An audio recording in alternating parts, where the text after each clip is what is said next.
Hey everybody, I made it a little bit late. Whoop-da. And I was playing with the idea of,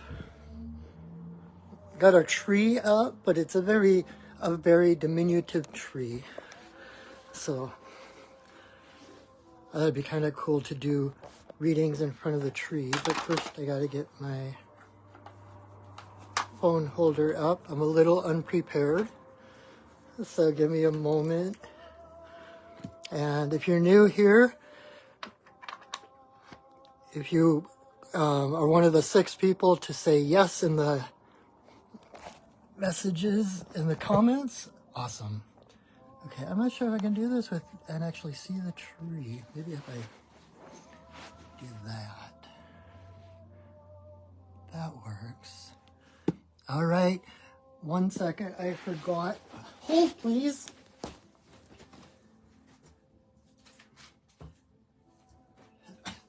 All right. Woohoo! Happy holidays, everybody. I am back. Okay. So if you're new here, if you don't know how this works, the first 6 people to comment yes gets... Oh, awesome. Jeez, I was running late, so if you're new, if you comment yes, if you're one of the first 6 people to comment yes, you get a 1-card reading. And if not, you just need to choose a number between 1 and 6 and listen to whatever that card has to say. So we have Anna and Valerie.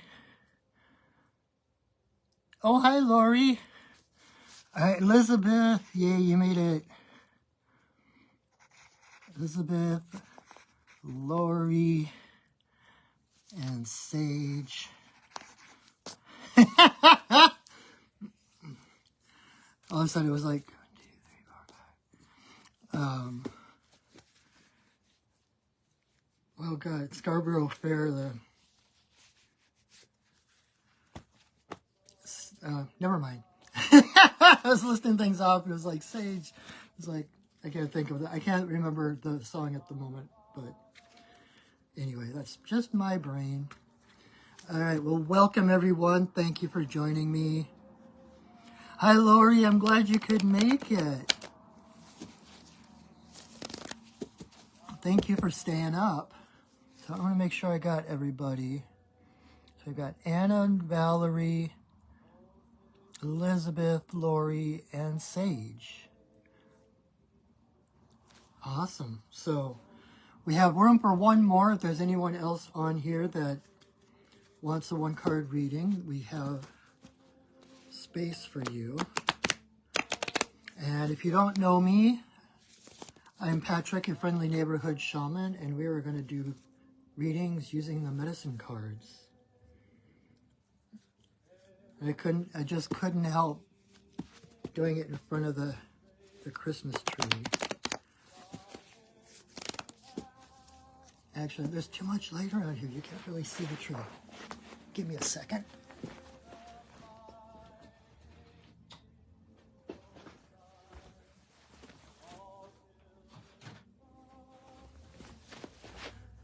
There we go.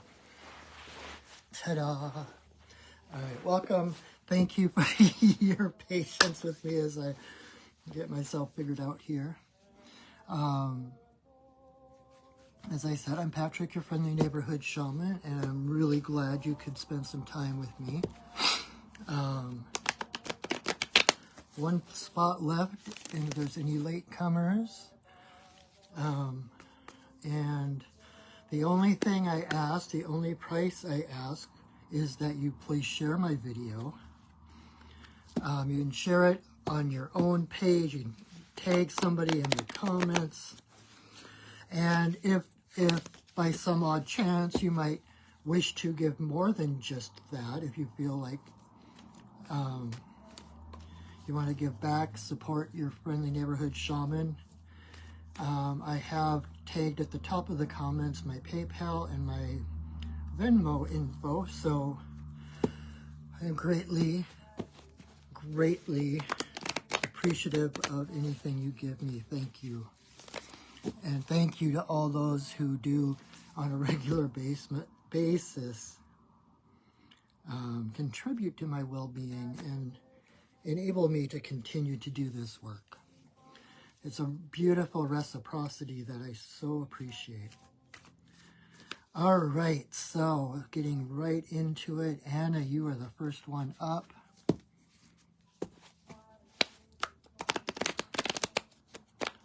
So,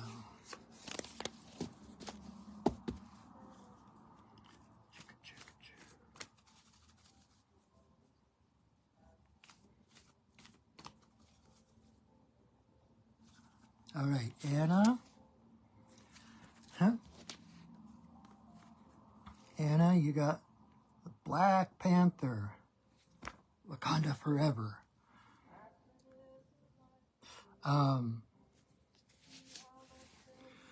Black Panther is basically embracing the unknown. It's like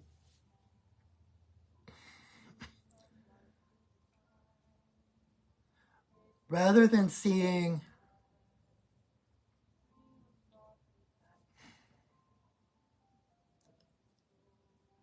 it's kind of we are taught to expect the worst case scenarios. We are taught basically Murphy's Law, right? Whatever can go wrong will go wrong. And so we have a tendency, thank you, Kat. We have a tendency when our future is unknown, when we don't know exactly what's going to happen, if there's too many variables to guess, we tend to shut down. First of all, we shut down and get this tunnel vision, and we focus on what we don't want to happen, right? But that's a choice, right? If you're facing an unknown, you can either look at it as, oh my God, don't hurt me, or like, oh my God, the horizon just opened before me and there is an infinite amount of choices I have. What am I going to do? And seeing that unknown rather than as limiting and as a fear-based thing, as a love-based thing in the abundance of possibilities, because that darkness of Black Panther is the darkness of the night sky, right? It's almost like Black Panther is an embodiment of the night sky with the blue, black, shimmering stars, and that's what it's about, that as above, so below thing. You get to decide what you want to do with your life. You get to decide what direction you're headed. You get to decide who do you want to be? What do you want to experience, right? You get to set the intentions. So many times we spend the majority of our life trying to figure out, what am I supposed to do? And just kind of like, okay, all I've got are the cards I've been dealt, right? And I have to deal with those cards and I have to make the best of it. But no, you're a co-creator. You have a say in it. You're a co-creator with, creator. And you are, like I said with Black Panther, you're an embodiment of divine light and power. And what you declare on earth, like in the Bible, what you declare on earth is declared in heaven, right? And so basically you are at the wheel of your own ship. You are the captain of your own ship. And you are setting out on adventure. You have no idea what lies on the other side of that horizon. You don't know what challenges or lessons or whatever treasure are going to lay out there. But you know that whatever is out there, you are going to come through it. you are greater than anything that can happen to you. And so you can set it to a sense of an adventure, and know that as you set that intention to go in a certain direction, to create certain things, to become a certain person, that's the as above, so below. You set out on that adventure, and the universe backs you up. The universe is the wind in your sails. The universe will take you in the correct direction with the right synchronicities, the right people and situations popping up to get you where you're headed, right? So it's basically, and I remember at one point, I can't say that I've become an expert at this, but I remember at one point I was, in the last couple of years or something, there was something big happening, and I was kind of freaking out about it. And I remember getting out of the shower, and I just, all of a sudden I stopped, and I real like, it was like I had the two choices right in front of me. I could either choose to face this situation with fear and start to worry and become anxious and basically, cripple myself, my energy and my confidence by sinking in, trying to protect myself from what might happen, or I could choose love, and I could face this situation knowing that anything that I am facing is ultimately for my best and highest good, and that there's nothing that can arise that I'm not able to handle. Because, like I said, everything around you is a reflection of what's inside of you. So if it's coming up in the outside world, you can handle it. And, when we think about, God having your back, the universe has your back, we think, oh, it's going to be all unicorns and rainbows, but not necessarily, because when you set that destination on that cosmic GPS, who you are at the end of that journey is different from who you are now. And the universe knows exactly what situations, what challenges, what obstacles you might have to encounter to become that person. Hey, Jefflin, we got one spot. So there's a couple people came on late. We have one spot left. First one to say yes in the comments gets it.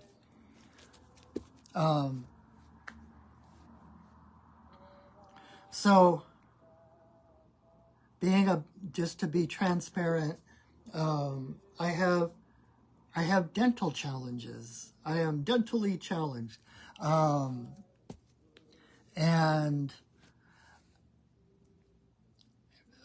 recently, the last few months, okay, Jefflin, you are number 6. Recently, I just decided I want my smile back. And if you notice when I'm smiling, or when I'm kind of like, I just do the closed mouth smile, and because I used to love my smile. I'm a Libra, and I've heard about how, I remember my ex-wife saying something about, oh yeah, you've got that Libra smile. It's that smile that's disarming and charming and all that, and I don't have that anymore. That was such a big part of who I am, and I want that back, right? So I set that intention. I want my smile back. I'm going to get my teeth fixed, whatever needs to happen. Right after that, I had a really bad toothache for like a month, and I kept getting antibiotics to deal with the pain and all this stuff, and it was hard and difficult. But I had to realize the entire way through that I'm the one who set that into motion. And so I knew whatever I was experiencing, that it was on the way to what I was trying to get to. Whatever trials I have to go through to get there are part of the journey to get my smile back. So whatever it is, realize that You know, one thing people don't realize is, you know, there's the whole, like, thy will be done kind of idea. And it's like, okay, my will doesn't matter. What I want doesn't matter. It's whatever Creator wants. Thy will be done. The thing is, there is no difference, right? We think that our mission is going to be some big sacrifice, that we have to sacrifice the best and greatest parts of ourselves in order to fulfill this mission. Otherwise, this mission isn't worth going on if we don't have to, you know, cut off our own left arm or whatever to get there, right? But God's will and your will are the same. In fact, your path, your purpose, the mission that you are on is to live the most joyful life you can, to constantly move toward joy. Because your path is the path of least resistance. Because it's not about trying to go out and find something, going out and finding enlightenment, finding the grail, finding whatever it is that will connect us to Spirit, to Creator. The thing is, we're already connected to Creator. We're already a part of Creator. And so it's a matter of bringing that outward rather than trying to get something to bring into us, right? And so your path is to reveal that true self of yours. And so your path is going to be the one that brings you more joy, because that shows that you're in alignment, right? It's when you're in alignment that you feel joy. And it's when you're in alignment that is the path of least resistance, because that, you know, again, that's the wind in your sails. You set out for this thing, and the joy that holds your heart up is the wind that keeps you going. It's like nothing can stand in your way. So rather than using the dark to be afraid of, to think, oh my God, my choices are limited, I just have to suck it up and go whatever direction the universe wants me to, it's like, no. You have an infinite number of paths ahead of you. That darkness is the womb of the cosmic mother. And it is the void. It's the darkness that gives birth to the light, because that darkness is the womb that holds every possible reality, every possible future. And so you're in the womb, you get to choose which direction you want, what you're going to take from that darkness in the womb and birth it into the light of day, right? So, again, it might not go exactly how you had planned, like me with the toothache and everything, but ultimately it will get you exactly where you're going. I'm trying to get my hat to look okay. I don't know if you noticed my moose sweater. So I hope that helps, Anna, and whoever else chose number 1. So that was our first card. Yeah, so all right, Valerie, you are next. You're welcome, Anna. I hope that makes sense. I hope it to me, my first thought, because I know we had just done a reading personally recently, it's like you're on the right track. You're definitely going the right way, thinking the right things. And the future is just lying. Your path is unfolding before you, and like, okay, what do you want us to do? Awesome. All right, so Valerie, you are next.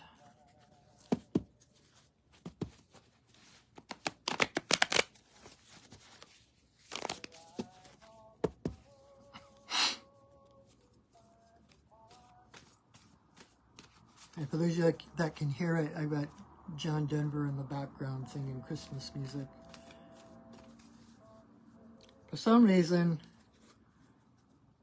Alexa doesn't have John Denver and the Muppets, so we're just going with John Denver for the time being. Otherwise, we'd have the Muppets in the background too. All right, Valerie.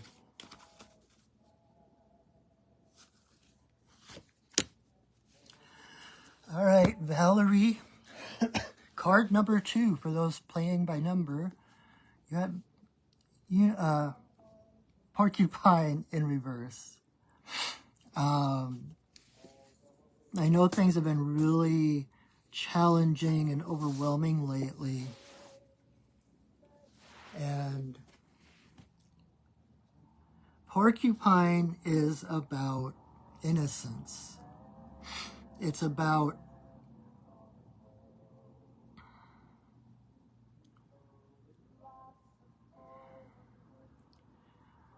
how do I put this? It's kind of like what I was saying earlier with Black Panther. It's like your true self, your divine self is already here. It's already who you are. And for most of us, we've just forgotten it. And so the spiritual path is more a path of remembering, of putting those pieces back together, connecting the dots. And so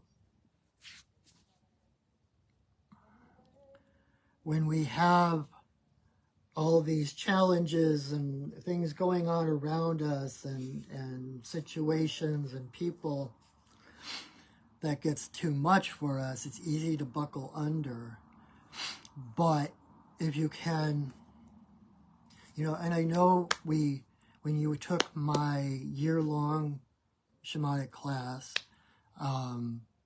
we covered journeying to your true self, right?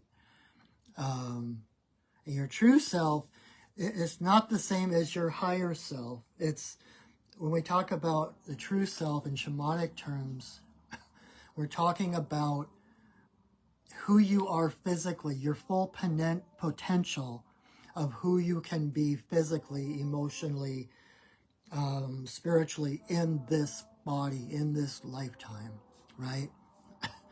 And so, if you can, it's because I know you've done it, I know you know how to do it. If you remember to maybe in the morning when you first get up, to journey to your true self. And anybody can do this.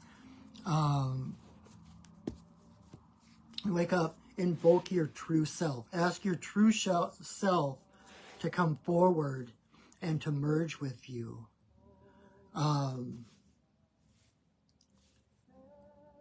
And it's not that is going to, it's kind of like a soul retrieval in a way.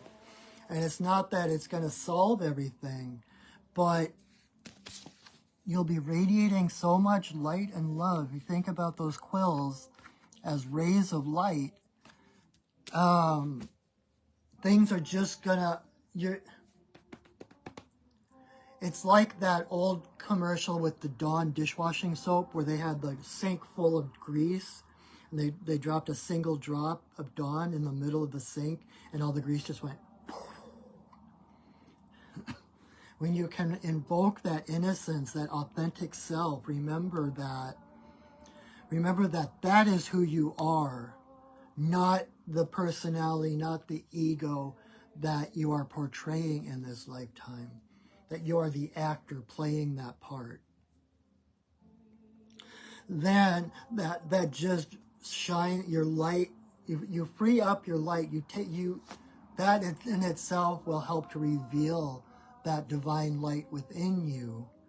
And as it shines brighter and brighter around you, it actually acts like that Dawn liquid soap, and it just pushes things away. It will clear your path. Things will fall into place and will either solve themselves or be minimal effort from you. The key word is effort. The key word is resistance. And You know, when things tend to pile up on us, we tend to like start sagging and turning in and protecting and but if we can, again, like Black Panther and like that choice, when you have a choice to either choose love or fear, choose the love. You know, I'm not saying it's going to be this instant click and everything's going to be rosy, but the more you can choose that in those times, rather than resisting it, like I know I've heard you and other people, like when things are happening, like I'm trying to be positive, I'm trying to be grateful, and the key word there is trying. Like Yoda said, there is no try, there is only do or do not, there is no try, right? If you're trying, there's resistance. You're resisting that, and when you resist something, it only makes it stronger. If you're resisting the urge to panic, if you're resisting the anxiety, you're just creating more anxiety on yourself. The only way to truly handle that is surrendering. And that is one of the biggest lessons I got when I went through my decade of extreme panic attacks and anxiety. The answer was always surrender. It was always feel whatever you're feeling, knowing that whatever it is cannot kill you, cannot harm you. And so if you're feeling overwhelmed, allow yourself to feel overwhelmed. And then call back that true self, that light within you, where there is no resistance. And without that resistance, things will fall into place on their own accord, or somebody will show up that has the answer you need, or you're just going to be like, oh, why didn't I think of that? Click, and you push a button and it's, right? So try to remember that innocence. Try to remember that authentic self that you are. You know, there's that Ellen Watts quote that I love about when you realize that the I, the ego, doesn't exist, then it won't go to your head too badly when you wake up and realize that you're God. You are divine. You are not at the beck and call of anything else. You are the authority in your life. Your heart is your authority.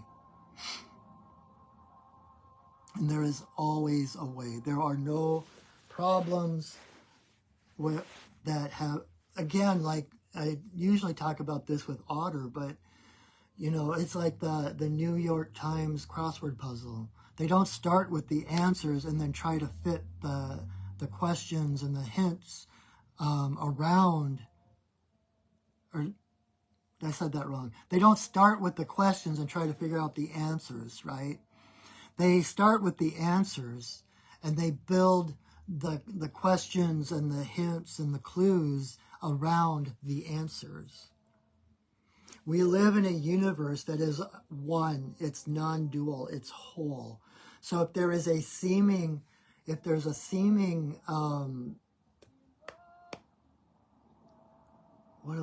lack of something, you know, which is the case, like any challenge or problem seems to be a lack of something that needs to come or needs to happen.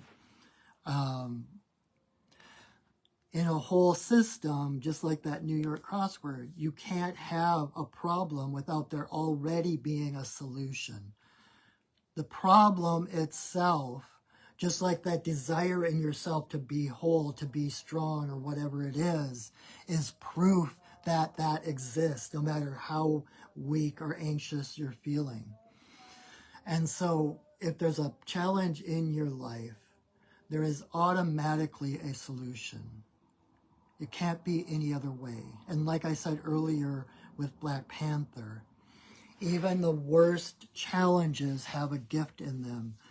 The universe, because the universe views you as you truly are. The universe knows your strengths, knows who you are as a divine being of light.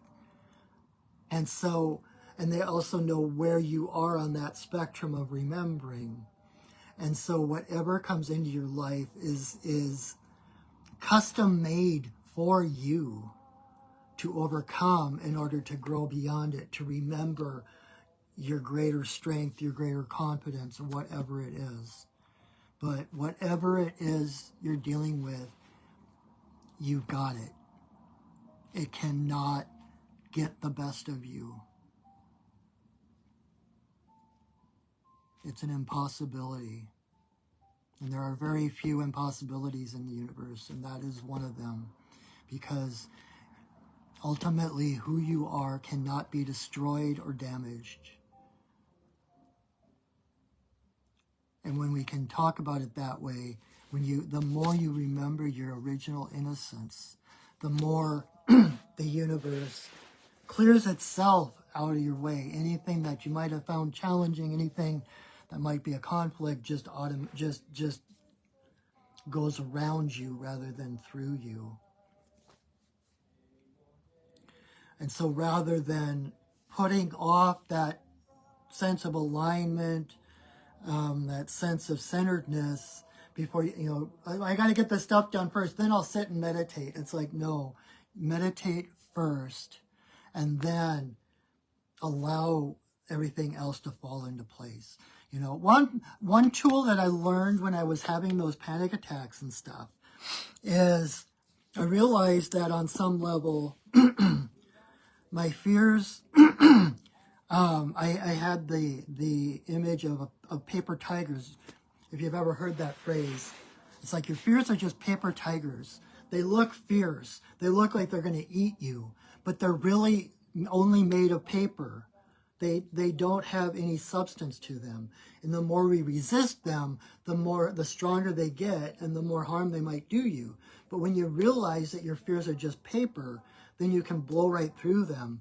And I would use that. I would get the image in my head, whatever the situation was, I would view it as a cardboard stand-up. Kind of like Roadrunner and Wile E. Coyote, right? Like you have the stand-up thing that was painted to look real, but it was just cardboard. And the Roadrunner would run right through it if it was a tunnel, and it would fall over and crush Wile E. Coyote.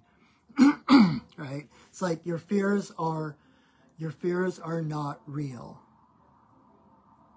They're valid. It's valid to feel them. I'm not saying that. But on a higher level, your fears are not real. They have no substance. They don't have any more substance than what you give them. Okay? I think that covers it. So, you're welcome, Valerie. All right, card number 3 for Elizabeth.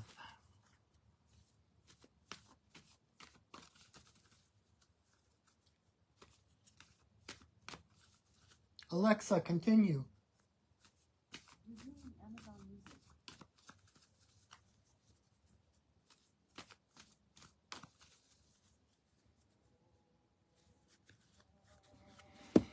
All right, so card number 3.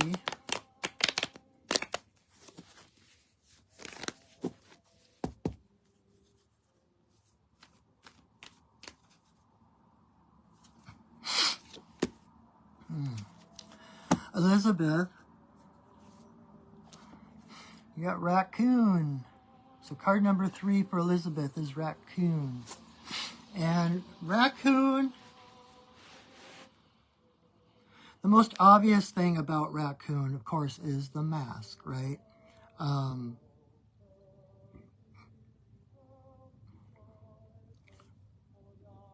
The fact that he came up upright tells me that you've been doing a great job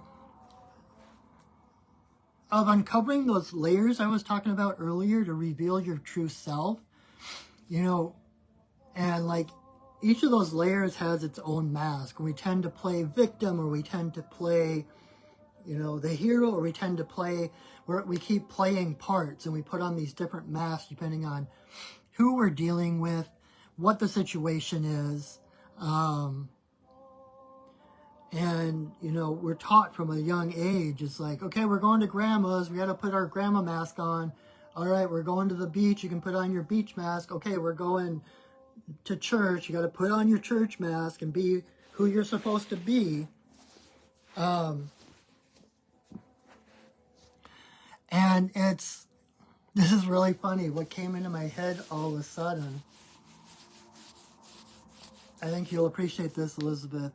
What came into my mind was the scene from Avengers Endgame when Thor and Rocket, the raccoon, went back to Asgard to get the stones, and the conversation that he had with his mother, and how she told him that he's always been who he was supposed to be, but now it was time for him to be who he actually is.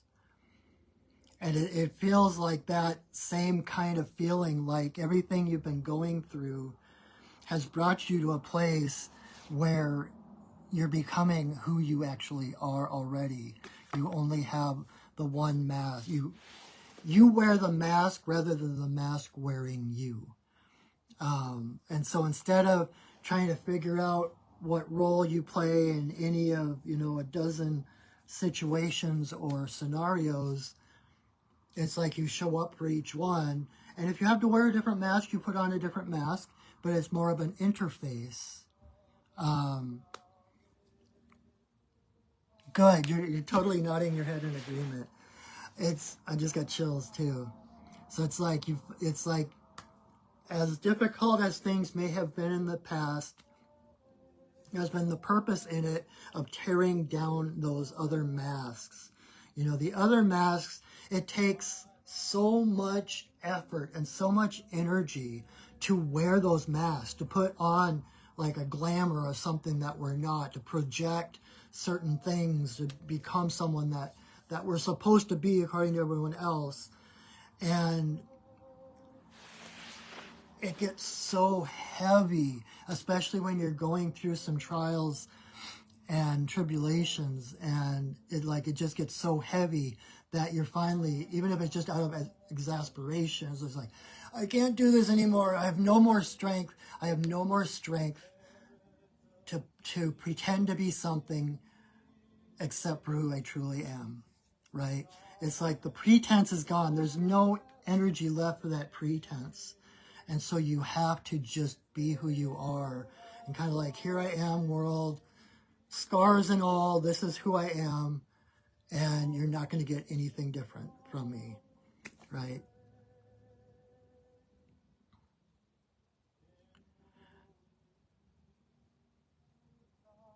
I think also Raccoon, to me, is kind of the Robin Hood of the animal kingdom. It's kind of that noble thief, you know, down to the mask and everything, right? Because they're clever and rascally and totally think outside the box. There is no box when it comes to raccoons. If they want to get something, they're gonna find a way through all the traps or whatever to get there.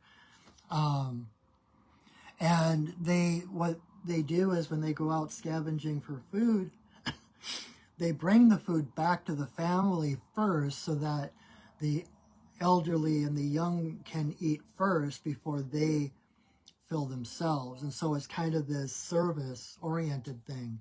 But it's definitely that kind of that Robin Hood, stand and deliver, like with a big old grin on his face. He loves every moment of it. Taking from the rich and giving to the poor. And I always think of Raccoon, like, it's so funny too, because Raccoon comes up a lot of times when someone is like a civil servant or like a teacher or someone that really, whose life is as a servant to the community. Not in a lower capacity or anything like that. I'm not saying that, but and usually when raccoon comes up, it's because the person is in a position to help others by not necessarily breaking the rules, but by getting around. It's like raccoon knows all the loopholes. Raccoon, and so you can like as a teacher, you can introduce things in your classroom that fly under the radar, but actually help your students in the long run actually learn how to think rather than what to think, right? And like I had someone working at like DSHS, and they were like, yeah, it's like there's all these things that I'm forbidden to say, and so, but I kind of like I can say things in a roundabout way. Like when I was married, my ex-wife went through a year of cancer treatment, and so we were going into DSHS quite a bit, and we were living together. And the woman who was helping us was like, yeah, you know, it's too bad that you're not living on your own, because if you were, this, and this could happen. And she kept hinting and hinting, and my ex-wife wasn't picking up on it. Plus, I was kind of uncomfortable with actually, you know, falsifying things, but it was still like trying to help people get around the bureaucracy and the red tape to what is really important, which is community. Raccoon is very community oriented. And so I think also, so along that lines too, that you've reached a really healthy awareness of how much you have to give and how much you don't. You know, like really strong boundaries is like, okay, well, I can do this much, but anything more than that, that's your territory, right? And so it's like really paying attention to your own energy, your own best well-being, knowing that if you drain yourself, you have nothing left to give. So to me, this is a total thumbs up that I know you've had a rough time lately, but it's actually the progress you have made in that time far outweighs any of the difficulty. So I hope that helps. It's good to see you again. It was good to talk to you earlier. I missed you. All right. Card number 4 is Lori. You're still here and not gone to sleep yet?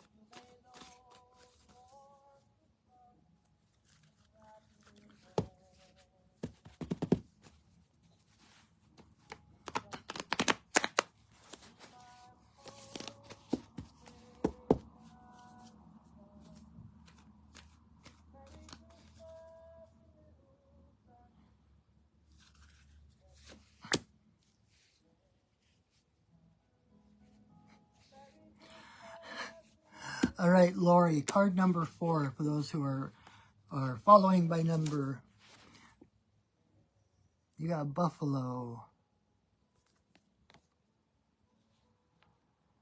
I'm so glad. You're welcome, Elizabeth. I'm glad it made a lot of sense to me after our last conversation and stuff too. So, yay. All right. Lori, you're still here. Awesome. You got Buffalo. Buffalo, of course, is abundance. Buffalo was the lifeblood of the Plains Indians, right? Buffalo is basically a huge walking grocery store, department store, you know, a walking mountain of flesh and hide and bone that provided everything that the Plains Indians needed: food, shelter, clothing, tools. In fact, the buffalo is why they they took on the nomadic lifestyle. They weren't nomadic before, and then when I don't remember the exact history, so, but I think it was like they used to be further east, and when they came out, when they ended up like the Lakota people and the Dakota people, when they came out, got pushed a little further west, and they found the buffalo. They took on a more nomadic lifestyle in order to follow the buffalo around. So you will always have everything you need. You will always have a roof over your head. You will always have food. You will always have enough to pay for whatever you need. But the other thing about buffalo is, unlike other animals, when there's a storm, buffalo heads head first into the storm. Most other animals, like domesticated cows, for someone that's similar, they will try to outrun a storm. They'll try to run away from the storm. And so for them, the storm is going to catch up to them, and then the storm is going to last longer because they're running with the storm, and the buffalo just turns his head forward and just walks straight into the storm, knowing that he will get through that storm quicker and get back to his life. So, and I know you, and I know that that's your kind of your modus operandi. Is that what they call it? It's like something's happening. It's like, head on. We're going to face this. We're going to keep going till we get through it.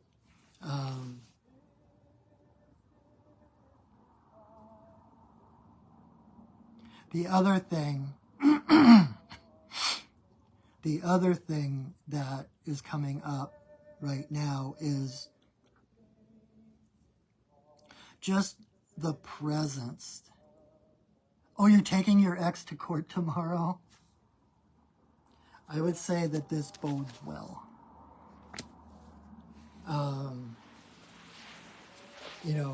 And to set the attention for the highest good of both parties, of all parties involved. It's not, the whole thing with buffalo, it's not abundance as in, woohoo, I'm rich and now I can live off of the poorer classes or whatever. It's about that integration of everything. And so your highest good is automatically the highest good of everyone else, no matter what it looks like to them. But that there is a solution that is for the highest good of everybody.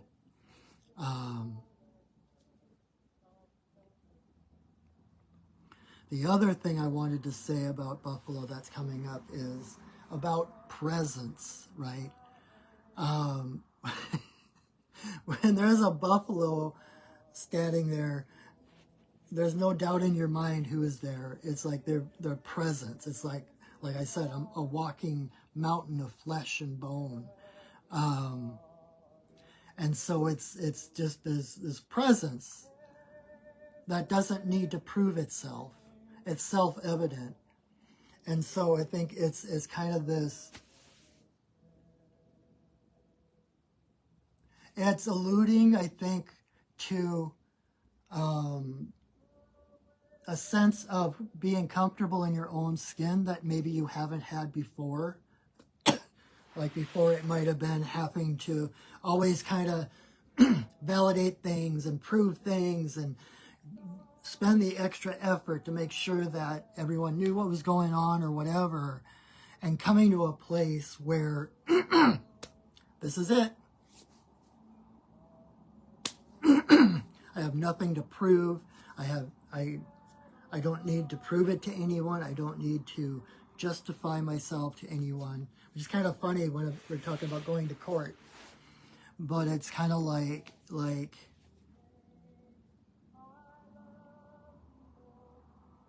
everything is so obvious that I don't think there's going to be much of a conflict.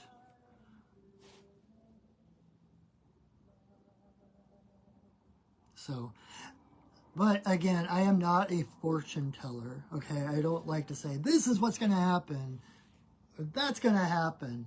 So I'm not giving you, I'm not saying it's going to be great, but I would guess, just to kind of hold on the side of caution, that whatever happens tomorrow is going to be great. No matter what it looks like, it's going to be for your highest good, and that you will have everything that you need. So, thank you. You can go to bed now. I know you stayed up late for this. I'm glad you came on. But now you can rest easy knowing that, you know, and the thing is, when we do these readings, right, this is not just some abstract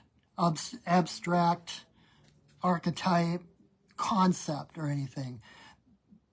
When these cards come up, these are the animals that are volunteering to walk with you or fly with you, whatever.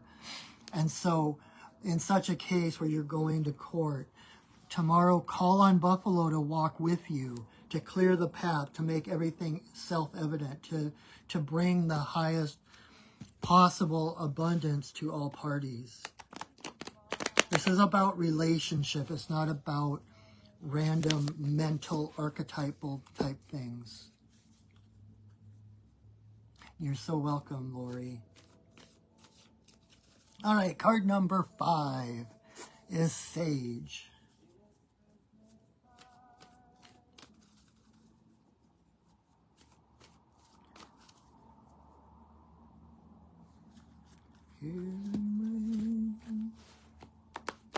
Soon it will be Christmas Day.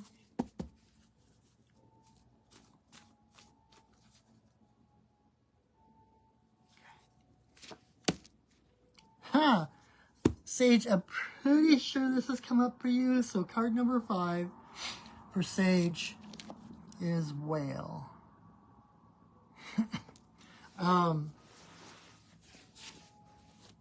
How's that book coming? Whale is kind of the librarian of the planet. Whale is the record keeper. And if you've ever read or seen anything about that Japanese scientist, Dr. Emoto, is that it? I can't remember his name exactly, but water is actually impressionable. When you say "I love you" into your water and then drink it, you actually get like what they did. Let me step back a little bit. Like what they did, messages in water. They would speak words of either like love or fear or anger, different emotions into some water. Then they would flash freeze it, and they would photograph the ice crystals that form. And consistently, when they would speak words of love or nurturing or caring, the crystals, the ice crystals, would look like snowflakes, like these complex structures, beautiful, right? And oh, you're writing a technical manual. That's funny. That's really funny. But when they spoke like words of anger or fear into the water and then flash freeze it and take a picture of the ice crystals, they're all misshapen and asymmetrical and jaggy and just not very healthy looking. And so water, and I've heard this in a number of different places, that water holds information. It's like we talk about quartz crystals or crystals holding information. And water is one of the best conductors of that information.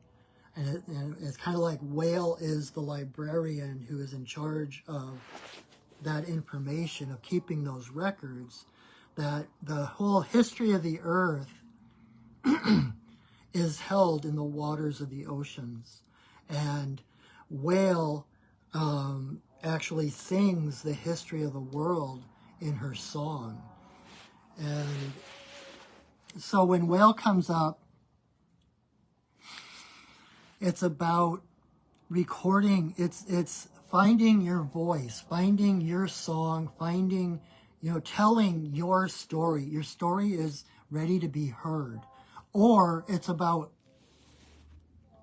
if you haven't already, starting to keep track, like journaling or something, to kind of track your progress, to track where you were, where you are, and where you're going, right?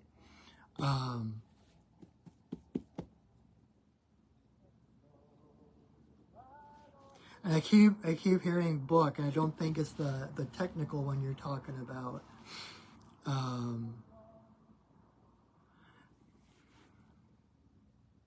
Do you teach? I don't remember if you teach or not, Sage. But that might be what this is hinting at. It's like somehow you have acquired so much wisdom and so much knowledge and so much grace about how the universe works, how the tarot works, how spiritual things work. And I think it's coming time for you to share that in whatever form. Okay, you do teach. Okay. So it's like, I couldn't remember if you did classes or not, but yes, I think it is time. Your voice is meant to be heard, and it's time to share that voice, to sing your song.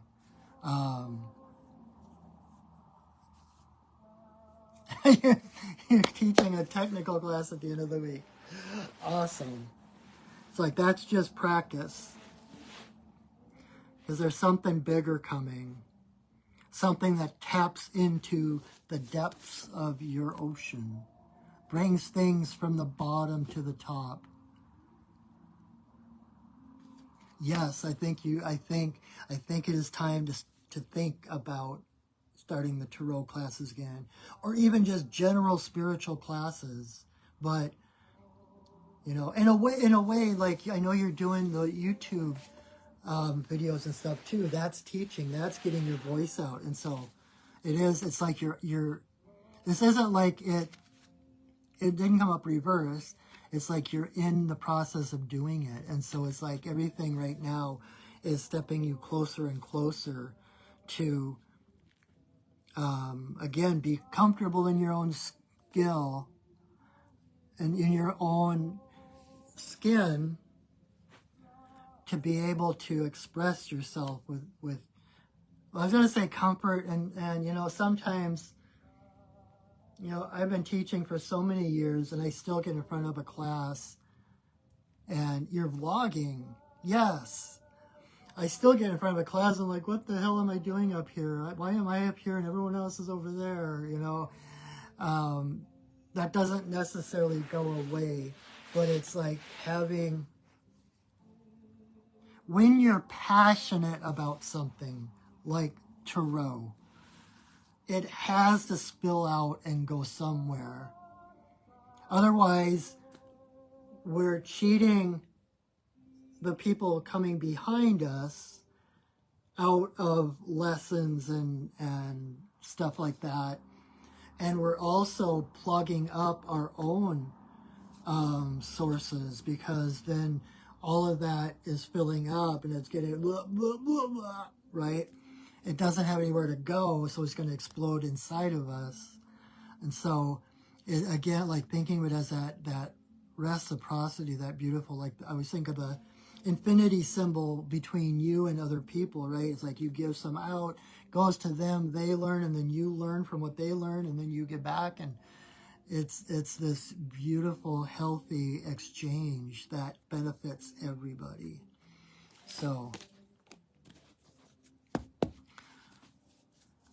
And I have to admit, I mean, I have noticed the change that I've been watching your videos and watching everything that you've been doing, and it's like, you're amazing. So keep it going and keep expanding, keep moving. You're welcome. All right, card number 6 is for Jeff Lynn.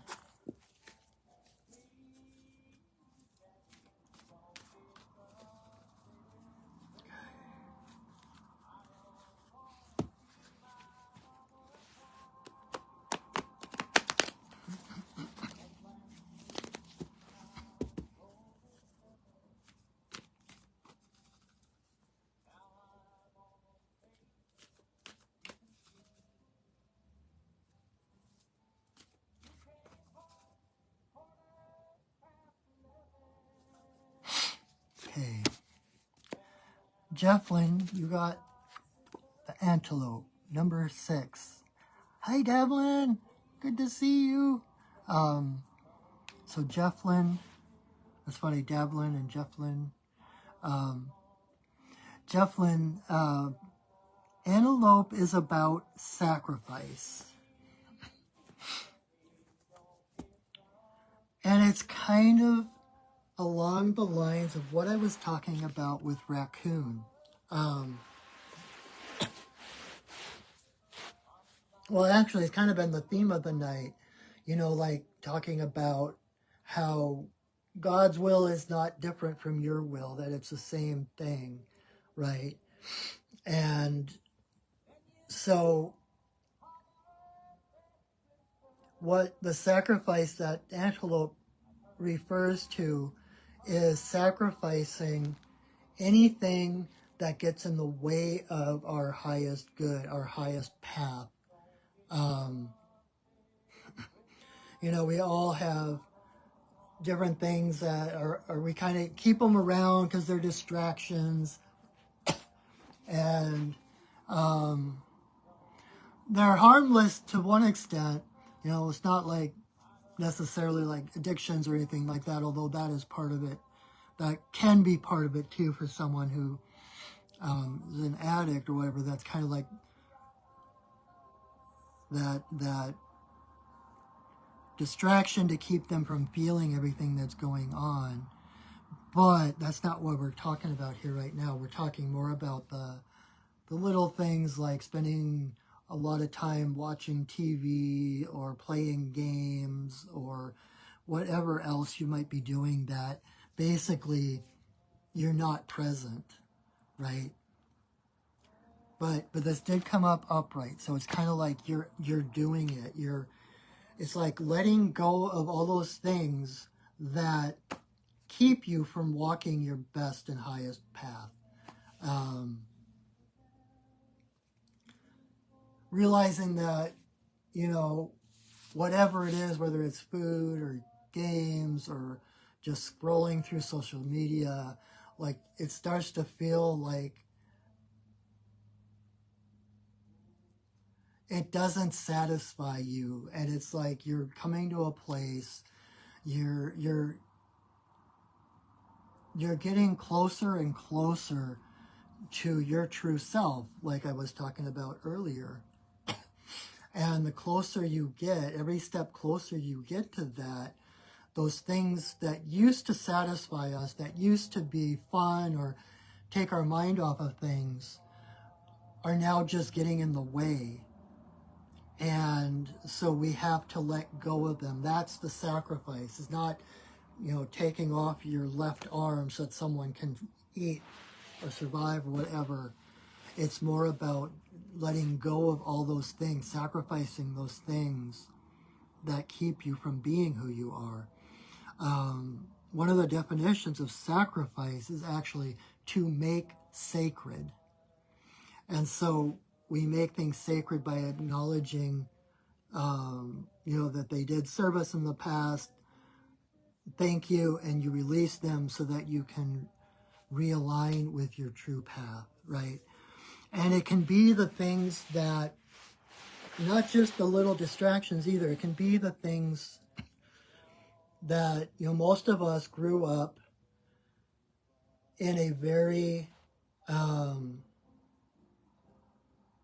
toxic, combative world, right?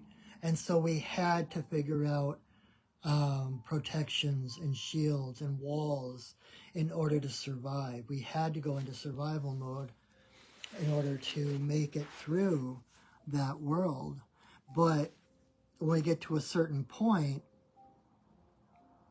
those things that used to protect us, they did their job. They protected us. They gave us a safe space within which to live and thrive. But you come to a point where you have to break out of it. Otherwise, it's going to suffocate you. And so it's sacrificing. And this, I know it sounds easier than it is, because it's never easy to outgrow those thresholds, but it's like sacrificing thoughts of safety for thoughts of well-being, right? If you're trying to be safe, then you're validating that there's something out there that can hurt you, right? And so safe keeps you in that box. But when you realize that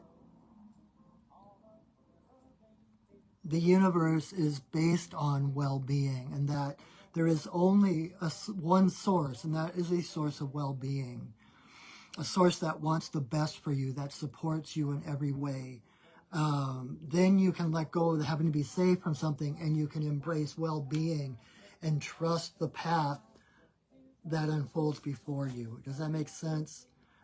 So it's like giving up old antiquated thought patterns, old antiquated ways of relating to the world. And it kind of comes down to, again, to that quote that I always misquote Einstein with about the greatest decision you'll ever make is whether you live in a friendly universe or a hostile one, right? If you live in a hostile universe, then you need protection. You need armor. You need walls, right? But the universe is a friendly universe. The universe is a non-dual universe. It's one energy. We are all part of the same energy. We're all part of the same creative force. And so there is technically nothing outside of ourselves to be afraid of.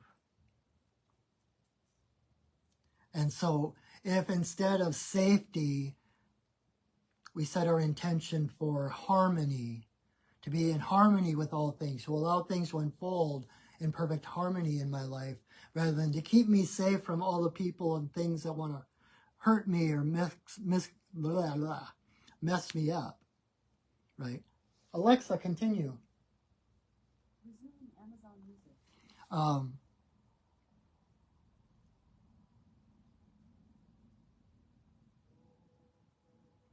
And it's that realigning your thinking to what you want, not on what you don't want. If you're seeking safety, you're automatically increasing the power of things that might want to come against you. When you focus on harmony, there's no downside, right? I think that, okay, so here's the thing, Jeff, when you're saying that you've been in survival mode all your life.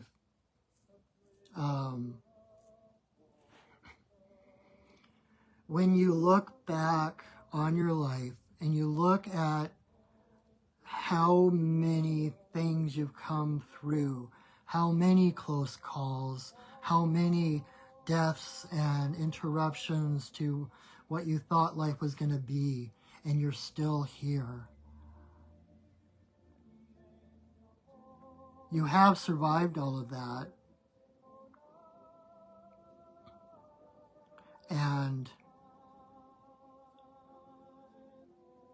like I have a friend who survived like 3 different brain tumors, and she's still here. And it's like, that kind of proves that you're here for a reason, right?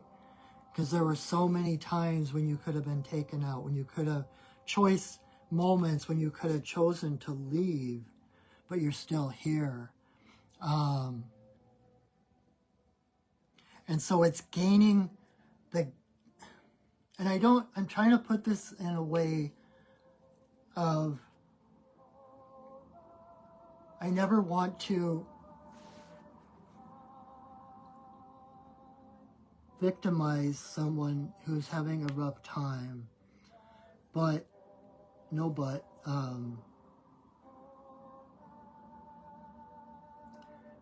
when you look at everything you've come through and you give yourself credit for coming through all of that stuff, there's not a lot left that can stand against you.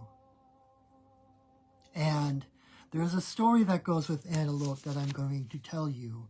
And that is that when the first peoples came across the Bering Strait into the Americas, of course it was the Ice Age, because, that's why that bridge existed. But it was the Ice Age, and the people were mostly vegetarian. And so everything was dying or dead. They were cold, didn't know how to shelter themselves, didn't know what they could eat. Antelope saw their plight and leapt in and said, "Take my flesh for your meat. Take my hide for your clothing and for your shelter. Take my bones for your tools." Because Antelope knew he was more than the physical being. He knew he was more than his physical body, and that he could give his body up without, he would go to a higher plane and then be reborn into the antelope herd the following spring, right? He wasn't really losing anything. So by giving that up, it became a mutual benefit between him and the people. And he got to experience his consciousness free from any physical limitations, etc. And then got shoveled right back in the following spring, and so on. And so it's kind of like, figure out. So Martha Beck talks about the shackles on and the shackles off feeling. Any thought that makes you feel like the shackles went on, that makes you feel limited or smaller, etc., is basically false. Those are the thoughts to sacrifice. Those are the thoughts to release, to let go of, right? Any thoughts that make you feel free, that feel like the shackles came off, that make you feel lighter, more expansive, those thoughts are basically true. And so it's about discerning between what are the thoughts that make you feel heavier, that make you feel obligated, that make you feel unfree, captive, whatever word you want, and to sacrifice those. And you can do that. One of the easiest and most fun ways to do it for me is through fire ceremony, where you can write down different things. You write down the thoughts that are restricting you, the beliefs that are restricting you, etc. And then read them out loud and give each slip of paper to the fire and let the fire take it and dissipate it, so it's no longer in your body. And then just continue, and this is a process. It's not like an overnight thing. But to choose only those thoughts, only those feelings that make you feel lighter, right? Because the way I'm seeing this, what you've been through puts you in the position to help so many people, right? Because you've experienced all these hardships and loss and grief. And because of that experience, every one of those has added to the wisdom within you. And so you have this wisdom. to share with others, you know. Like someone just asked me recently, like, how do you know all this stuff? And it's like, I don't. And I don't realize I know this stuff until somebody asks me. So you don't realize how much knowledge and wisdom you have right now until you get into the position where people are asking you for help. People are asking for your opinion or your advice on how to deal with something, you know. And so it's like, and you can give that freely. And that is part of what will help you realize how much you've actually grown and gained through all these things that seemed like they were nothing but negative experiences. Martha Beck also says, if you take the worst thing that has ever happened to you and your biggest passion, put those together, there is your life purpose. And so it's kind of like, instead of being the victim of it all and being worn down by it all, and I was saying this earlier, it's kind of like becoming that proactive, like, okay, this happened. This is not who I am. This is something that happened to me. So I have the power to turn around and say, how am I going to utilize this situation for my highest good, for my best growth? I'm obviously greater than whatever that was because I'm still here. So what is the strength that I gained from that? What, to really take stock, take inventory of your confidence and your strength and everything you've gained from this. Okay? And it is okay to feel overwhelmed, and it is okay to feel grief, and it is okay to feel depressed. All of those things are normal and natural, especially for things you've been going through. I'm not saying to deny those feelings, and I'm not saying to try to like pretend they didn't happen and just look on the bright side. The deepest, darkest things that happen have, what was I going to say? They all have gifts, and they all help us closer to who we truly are. And it's, again, like I said earlier, surrendering. It's surrendering who you think you are to discover who you actually are. Does that make sense? I hope that's helpful. I know there's some complexity to that, Jeff Lynn, and so if you aren't clear, or if you don't feel good about what I've been saying, please message me and I will work on it with you one-on-one to help come to at least to a place of balance with this, okay? But I hope that's helpful. I hope you understand what I was trying to say. Yeah, but you're stronger than you think you are. All right, so I'm going to pull one more card for the community, one card whether you had a card to yourself tonight or not.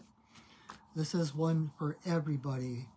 While I'm shuffling, I'm going to remind you that at the top of the comments, I have tagged my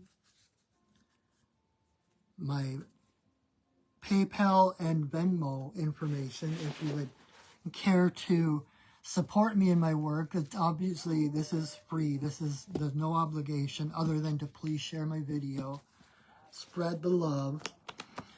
But if you would care to support me in my work, help me to be able to do this more and more,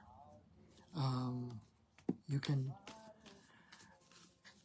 give to my tip jar, and I thank you so much. I so appreciate everyone who gives and donates to me to help me in my work, because it really helps me to be able to focus on helping others.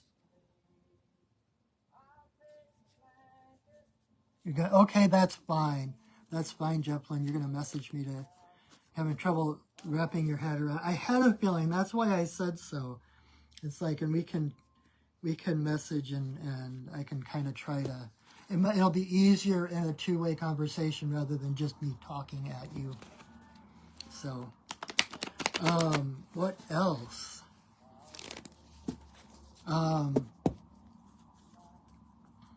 Coming up this week on Friday, I'm doing our monthly shamanic journey circle. So if you have had classes or courses in shamanism, if you know how to do a shamanic journey, we have a monthly group that meets, and we ideally do 3 journeys together. We do like a personal journey, whatever you want. We do a partner journey with someone there. And then we do a community journey on some cause or see what we can do energetically to help out somewhere on the planet. And so that is from 6 to 8 on this Friday in person in my office in Renton. And anyone who knows how to journey is welcome. And what else? I still have, if you check out my website, perchingwolfstudios.net, if you would like a personal reading or healing or classes, you can check out my website and see all the different services I offer. And also on my website, you can see that I've got gift certificates for the holiday season. Holidays, great gift, readings. Share the insight, share the wisdom, share the love, share the healing. Get someone a gift certificate for reading or healing with me. And I also have coloring books. I've got a couple of coloring books and graphic novels. So got one specifically for Christmas, the 12 Days of Christmas, the appropriate totems. I've got these graphic novels of comics I've drawn in the past.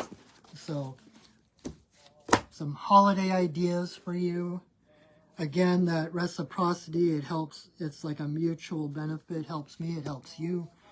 I love to serve my community. I absolutely love my job. Is that it? I think that's it for now. So, all right, last card. All right. So our last card is Jaguar in reverse. So these have been some really trying times. These have been some unprecedented, heavy, dark times. And number one, Jaguar is about integrity. So number one, never let the world cause you to compromise your authenticity or your integrity. It's that there's that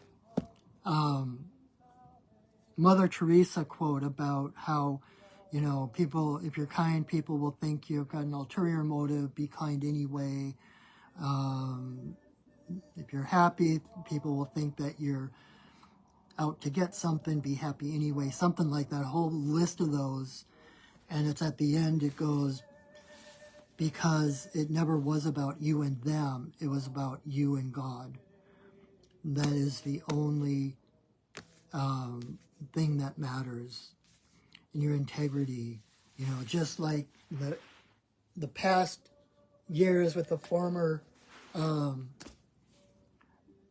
administration, it's like the worst thing they did was made us hate them.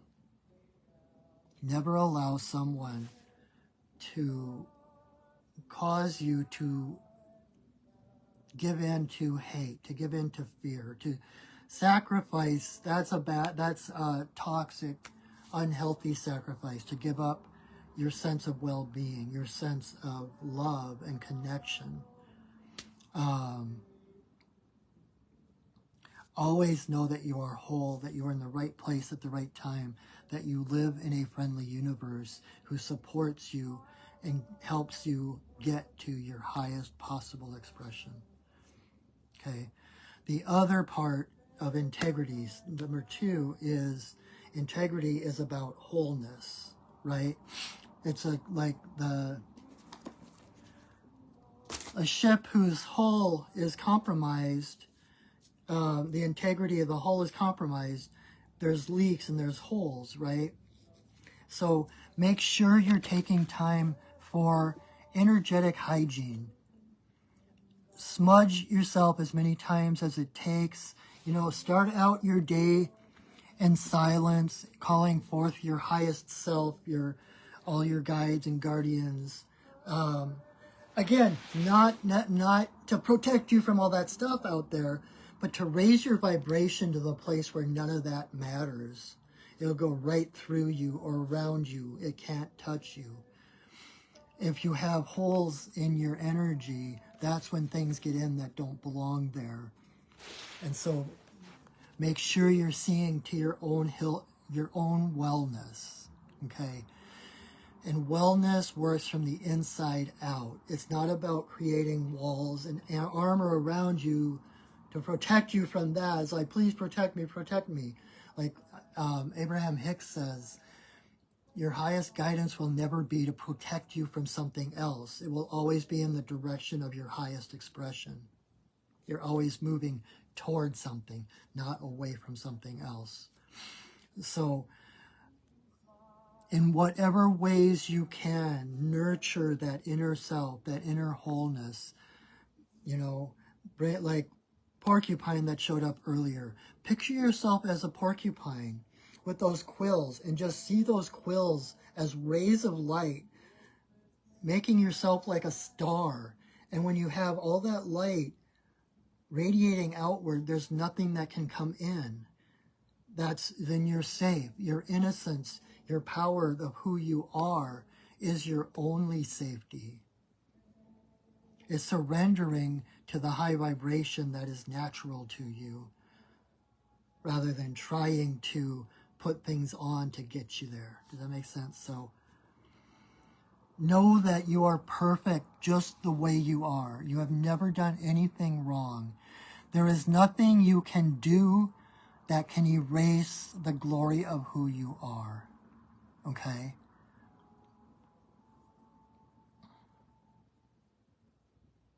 And like my teacher, Sandra Ingerman, says, it's not what you do, but who you become that changes the world. So become the change you want to see in the world. Become the light that you want to see in the world. Know that if you don't fit into this world, you were meant to help change it. And that doesn't mean having to stand on a pulpit someplace and preach to the masses or to change global stuff.